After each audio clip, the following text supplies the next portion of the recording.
This evening, CSEC and CAPE examination results announced today. 4 busted with kush cannabis at Vryheid. Driver caught after fleeing the scene of a fatal accident. In the region, Chile says emphatic no to proposed new constitution in referendum. And internationally, 10 killed in Canada stabbing spree. What, where, and who? Welcome to another broadcast of Channel 2's Headline News Updates. I am Bibi Bacchus. Thank you for joining us. Today marks the first day of the new academic school year 2022-2023 across Guyana. Students were seen decked out in their new school gears. They were seen using various modes of transportation in anticipation of getting to their various learning institutions. However, for some, today will determine their next stage in life, as the CAPE and CSEC results have become available earlier this afternoon.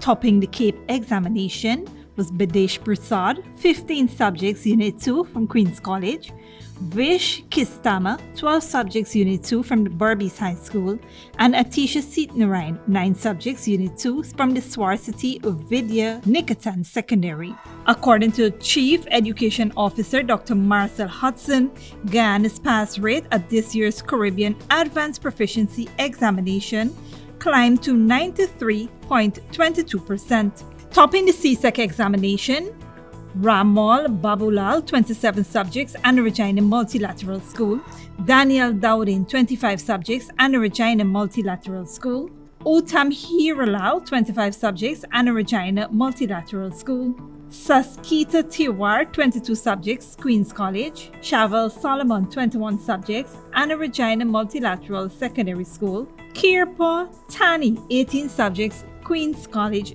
Congratulations to these top students and all the students that wrote the CAPE and CSEC 2022 examinations. Customs officers intercepted a vehicle with 4 occupants and multiple parcels of suspected cannabis. Dale Jarvis has more details. Officers of the Customs Anti-Narcotics Unit conducted an operation at a residence in Middle Street, South Vryheid, where they intercepted a motor vehicle with 4 occupants on September 1, 2022.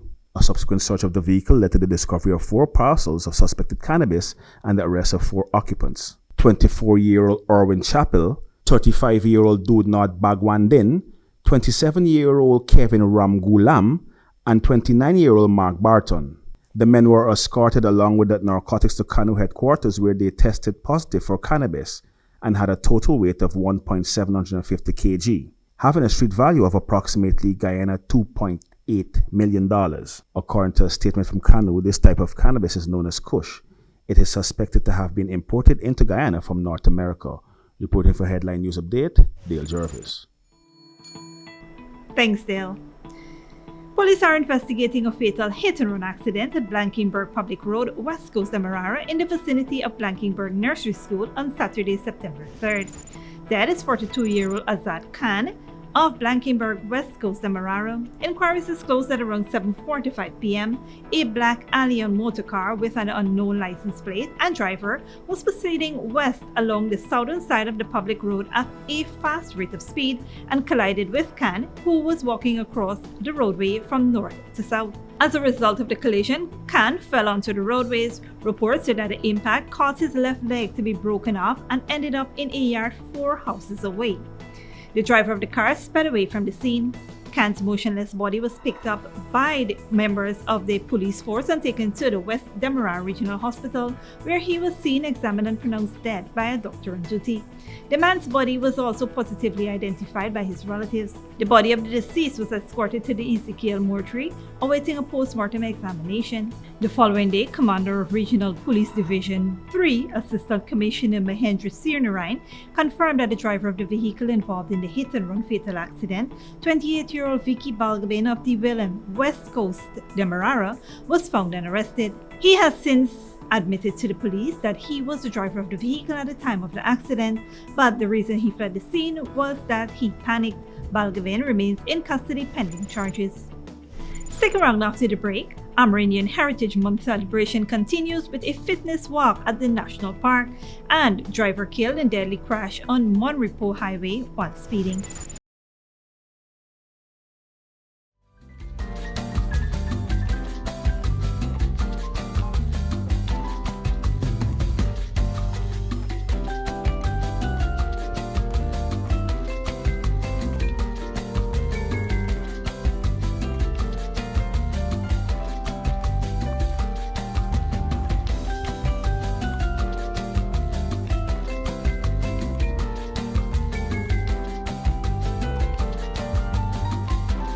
good girl forget things.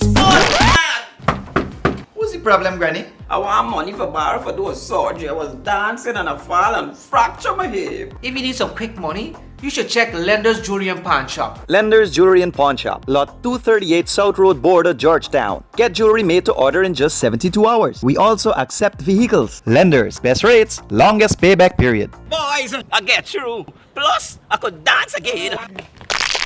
Lender's Jewelry and Pawn Shop. Sooner or later you will have another power failure. Are you prepared for the next blackout? Some essential equipment such as security cameras, lights, internet, gate motors, and water pumps may stop working. How can you prevent the next blackout? InverterTech has an affordable solution for you.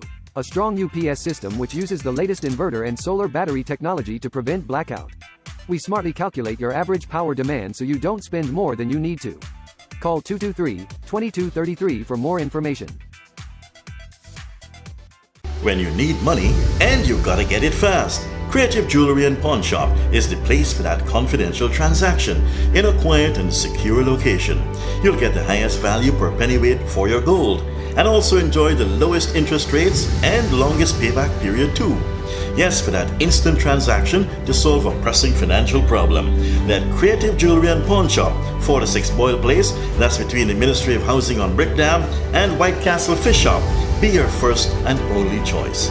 Creative Jewelry and Pawn Shop, safe and sound, solid and secure, always there for you. Telephone 231-7878 and 223-8955.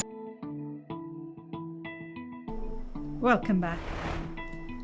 As monkeypox continues to be an issue of public concern, the patient who tested positive for the virus, a male in his 50s and a female in her 30s, remains in isolation at the Infectious Disease Center at Liliendal on the east coast of the Marara.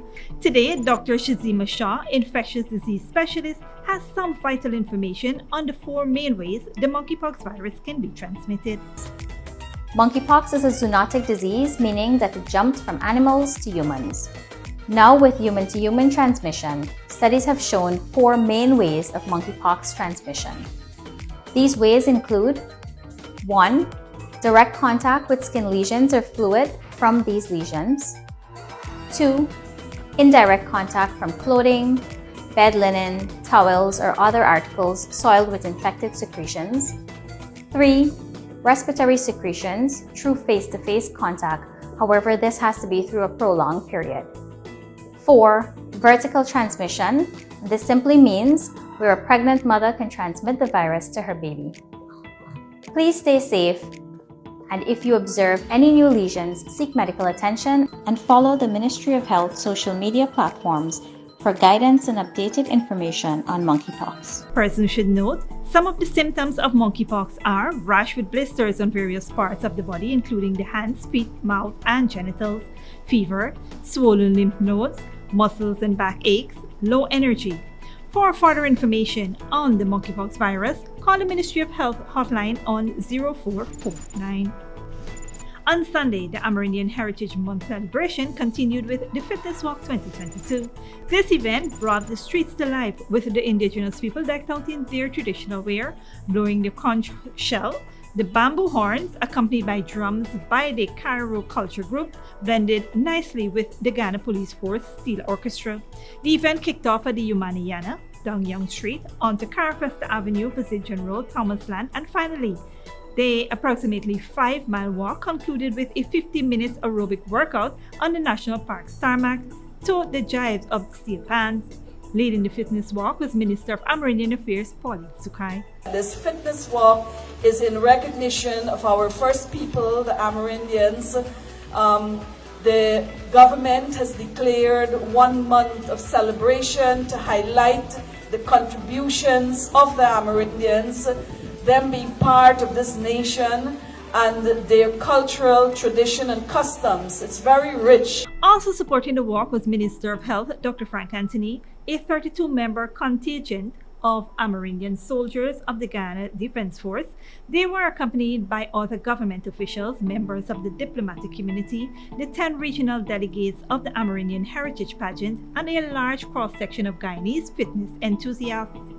September was declared Amerindian Heritage Month in 1995 by former President Dr. Cheddi Jagan in honor of Ghana's first Amerindian parliamentarian Stephen Campbell, who on September 10, 1957 became a member of parliament and honoring the contributions of Ghana's first people. A 45-year-old man tragically lost his life in a fatal accident while speeding along Monrepo, East Coast Demerara on Sunday, September 4, 2022. The dead man has been identified as Omar Khan of Better Hope, East Coast Demerara. Enquiries disclosed that around 3 p.m., Khan was driving a motor car proceeding south along Melchasas Road, Monrepo, at a fast rate of speed when he lost control, causing the car to flip and come to a stop in a nearby trench. Khan was pulled out of the motor car by public-spirited citizens in an unconscious state. EMTs who responded to the incident pronounced him dead at the scene. The body was subsequently escorted to the mortuary awaiting a post-mortem examination. Persons are once again reminded to use the road in a safe and responsible manner to avoid the loss of lives and serious injuries. Don't go way after the break. The Mighty Sparrow baptized in New York, and China locks down 21 million people in Chengdu as COVID-19 cases rise. When you need money and you gotta get it fast, Creative Jewelry and Pawn Shop is the place for that confidential transaction in a quiet and secure location. You'll get the highest value per pennyweight for your gold and also enjoy the lowest interest rates and longest payback period too. Yes, for that instant transaction to solve a pressing financial problem. That Creative Jewelry and Pawn Shop, 46 Boyle Place, that's between the Ministry of Housing on Brick Dam and White Castle Fish Shop. Be your first and only choice. Creative Jewelry and Pawn Shop, safe and sound, solid and secure, always there for you. Telephone 231-7878 and 223-8955. Sooner or later you will have another power failure. Are you prepared for the next blackout? Some essential equipment such as security cameras, lights, internet, gate motors, and water pumps may stop working. How can you prevent the next blackout? InverterTech has an affordable solution for you. A strong UPS system which uses the latest inverter and solar battery technology to prevent blackout. We smartly calculate your average power demand so you don't spend more than you need to. Call 223-2233 for more information. Good girl forget things. What's the problem, Granny? I want money for borrow for do a surgery. I was dancing and I fall and fracture my hip. If you need some quick money, you should check Lender's Jewelry and Pawn Shop. Lender's Jewelry and Pawn Shop, Lot 238 South Road Border, Georgetown. Get jewelry made to order in just 72 hours. We also accept vehicles. Lenders, best rates, longest payback period. Boys, I get through. Plus, I could dance again. Lender's Jewelry and Pawn Shop. Welcome back. Now we take a look at what's happening in the region and around the world. The Mighty Sparrow, the undisputed Calypso King of the world, was baptized on Saturday at Far Rockaway Beach in Queens, New York. According to the Searchlight newspaper in St. Vincent and the Grenadines, Sparrow 87, whose real name is Slinger Francisco, was taken into the water of holy baptism by Vincentian Seventh-day Adventist pastor Claudius Morgan. The paper said that the Sparrow, who now resides in Queens, was dressed in all white for his water baptism. Sparrow, who grew up in Port of Spain, was born in the fishing village of Grand Roy, Grenada. He moved to Trinidad and Tobago as a 1-year-old with his mother. He has won the Trinidad and Tobago's Carnival Road March competition 8 times, Calypso King Monarch 8 times, and has twice won the Calypso King of Kings title. In South America, voters in Chile have overwhelmingly rejected a proposed new constitution in referendum. Al Jazeera's Lucia Newman reports. Opponents of Chile's new proposed constitution never dreamed they'd win Sunday's referendum by such a wide margin. Some toasted the victory. Others honked their horns, convinced that the charter would have fanned divisions and instability. I think the majority of us want a new constitution, and that must be respected, but it has to be done properly, with capable people. Supporters of the proposed text insist it was progressive and cutting edge. It guaranteed gender parity, social rights to all, allowed abortion and protection of the environment. Yet many others believe it went too far, for instance, by recognizing Chilean indigenous groups as individual nations. Some people, even from the center left, that are voting rechazo or rejection of this text is because they fear that Chile will be dismembered somehow. Voting in this referendum was mandatory, but that's not the only reason why this vote will likely be remembered as the one with the highest citizen participation in Chilean history so far. It's an indication of just how much Chileans believe that a new constitution has the possibility of changing their lives, for better or for worse. Humbled by the electoral defeat, left-wing President Gabriel Boric acknowledged that the proposal he'd supported was not what the people wanted. I promise that I will do all I can, together with Congress and members of civil society, to present a new constitutional calendar, using the lessons of this process to deliver a new text that will interpret the will of the people. The referendum has dealt a strong blow to the president, whom many blame for a rise in inflation and crime.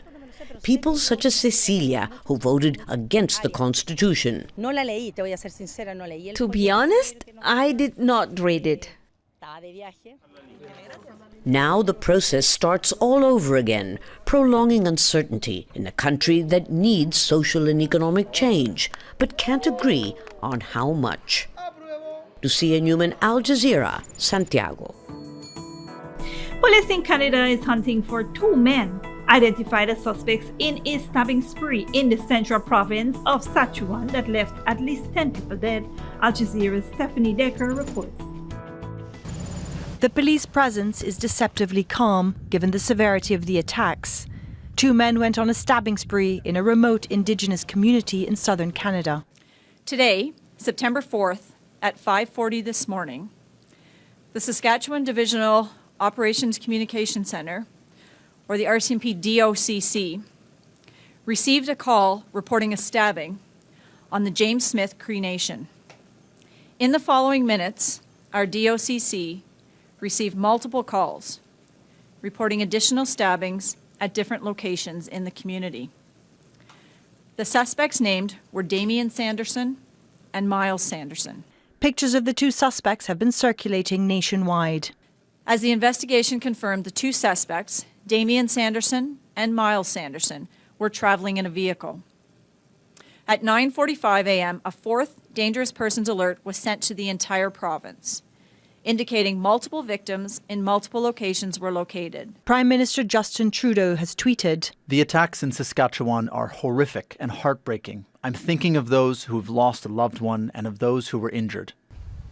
Checkpoints have been set up across the region. The manhunt continues. Stephanie Decker, Al Jazeera.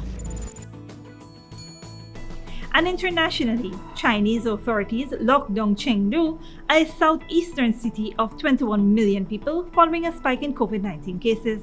Al Jazeera's Leah Harding reports.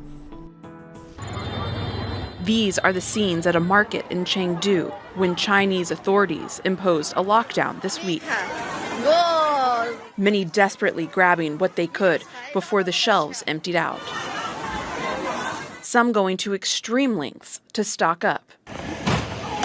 21 million people live here, and on Thursday, 157 of them tested positive for COVID-19. The government says just one case would be enough to hit pause.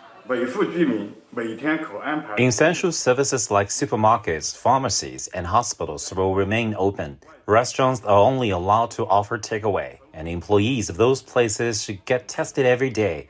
Every household can send one person with a negative test result to do their shopping once a day. Mass testing means long lines. Even the digital registration system keeps crashing, overwhelmed at the number of daily entries. But testing has to be done for people to be able to bring food back home to their families. Flights, trains, taxis, and shared bikes are still available for residents. Medical workers and residents who have an urgent need to go out must provide a negative test result taken within 24 hours before using public transportation. Shanghai and Beijing know all too well what it's like during a complete lockdown. In May, the WHO criticizing the plan to achieve what Beijing calls zero COVID-19 cases in such megacities. We indicated that the approach, will not be sustainable. And considering the behavior of the virus, I think a shift will be very important. The empty streets of major Chinese cities are a reminder of the lengths the government is willing to go to stop the pandemic. Leah Harding, Al Jazeera. And that is it for today's regional and international news. Here now is your 3-minute forecast.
And that is all for this edition of Channel 2's Headline News Update. Tune in on Tuesday, 7 p.m. for another episode. Be sure to subscribe, like, and follow us on Facebook and YouTube. Until then, please take care of yourself and each other.